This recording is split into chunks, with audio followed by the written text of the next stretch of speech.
How to lose weight in 4 easy steps. Step 1, no beer. Every time you drink a beer, it's like eating 7 slices of bread. That's a lot of unnecessary carbs.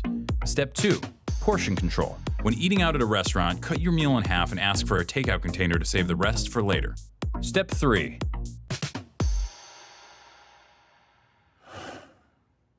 have your heart broken. And not just broken, but shattered by a girl who never loved you and never will.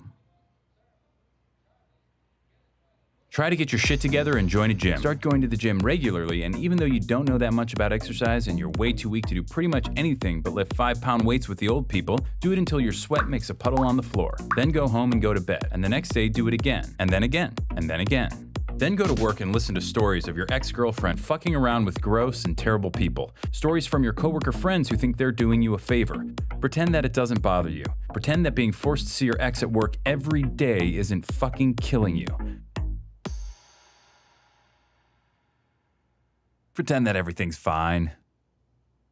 Go to the gym and make more puddles of sweat. Buy books. Learn about different muscle groups and how they work together. Plan out your week of meals. Try to forget her. Back to the gym, more puddles of sweat. You're a piece of shit. You are a piece of shit. You are a piece of shit. After the gym one night, go all the way up to the top of the parking garage and walk all the way to the back. Look out at the lights of the skyscrapers of downtown and think about how every single one of those office lights represents a person. Try to imagine how they feel, what they're doing. Then realize that most of those lights are probably shining into offices with no one in them. Realize you're alone, that you're staring at no one. Become cripplingly depressed and try to locate your car. Go to sleep, go back to work, go to the gym, sweat, freak the fuck out on your ex. The next day, apologize. One day, she wears the necklace you bought her and tells you that she got it from someone really special. That night, you discover that Slayer's Angel of Death might be the perfect song to do squats to. Start to make friends at the gym. You used to look down on bro nods and fist bumps, but since that's how gym rats communicate, that's become the language you speak most often. Max and you spot each other on Wednesdays, Vinny and you spot each other on Fridays. It's important not to forget that you're a piece of shit. Work, gym, food, sleep, over and over. More fist bumps, more sweat puddles. Your body changes slowly, then all at once. You hit your goal weight, pick a new one, then hit it again. You go out and buy new clothes. You receive wave after wave of compliments. Your ex tells you that she's seeing someone else. Fucking bullshit. That night you go to the gym. You run farther and lift more than you thought your body was capable of. You go home and eat a single chicken breast and steamed vegetables. You go to sleep. You dream of a bottomless black puddle. No. No. No. There's a girl you see a lot at the gym who always does these weird leg exercises you've never seen before. You make it a point not to look at her because you're overly worried about looking creepy. Like that guy in the blue shirt who never wears underwear and always hangs around the lat pull-down machine.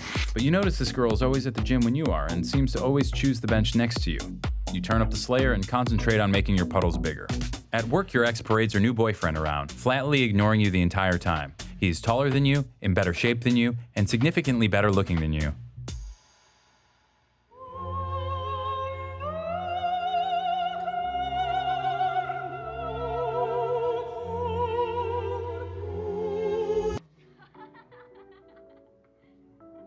Fucking bullshit.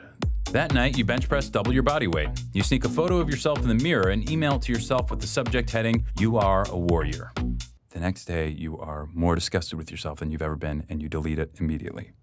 You make puddle after puddle after puddle and eat single chicken breasts and work and sleep over and over and over and over and over and over. And then something different happens. A night comes when you're not the last person in the gym. It's you and the girl who does the weird leg exercises. You end up walking out at the same time. Her name is Melissa and she works close by. She asks you out to dinner on Friday, promising it'll be healthy. The leg exercises are pivoting curtsy lunges. You start seeing Melissa a lot, both inside the gym and out. You add a couple cheat days to your week. You start getting a lot less sleep. Your ex calls you late at night, but you don't answer. One night, you're walking Melissa to her car, and she says she wants to show you something special.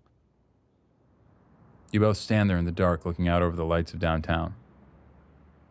"Isn't it pretty?" she says, "with all those lights?" You tell her that you think it is, but it also makes you feel sad. All those lights mean nothing. They're just shining into cold, lonely offices with nobody in them. But Melissa tells you that each light is an empty office, but they're only empty because the people have all gone home for the day. Each one's a person who's at home, happy with the one they love.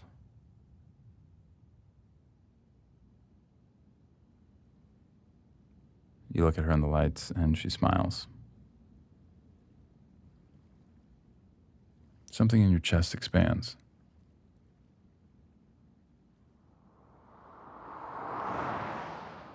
Late one Sunday afternoon, you're writing out your rent check and realize it's been exactly a year since you started working out. You think of all those miles you've run, those pounds you've lifted, and chicken you've eaten, and puddles you've made, and it doesn't seem that bad.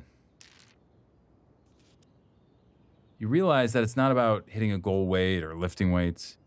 It's about waiting, being patient, and trusting that life will slowly inch along and things will get better. After all, change takes time. But time is all it takes. Step 4, no fruit juice. Too much sugar.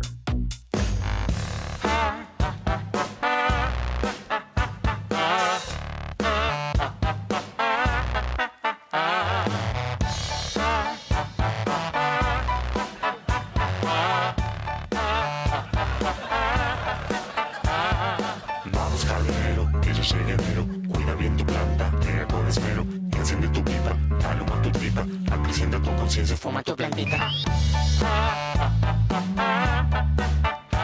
Por eso baila sin control de tu mente crítica, percibe la realidad como mágica.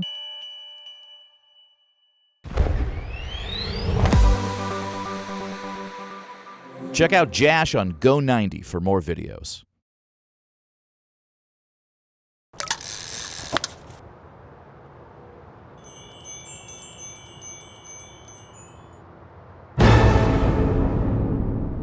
I need bait, mate. Gross. Do you have to sit so close to me? Gonna spook my crappies. A lot of poo-poo in my crappies.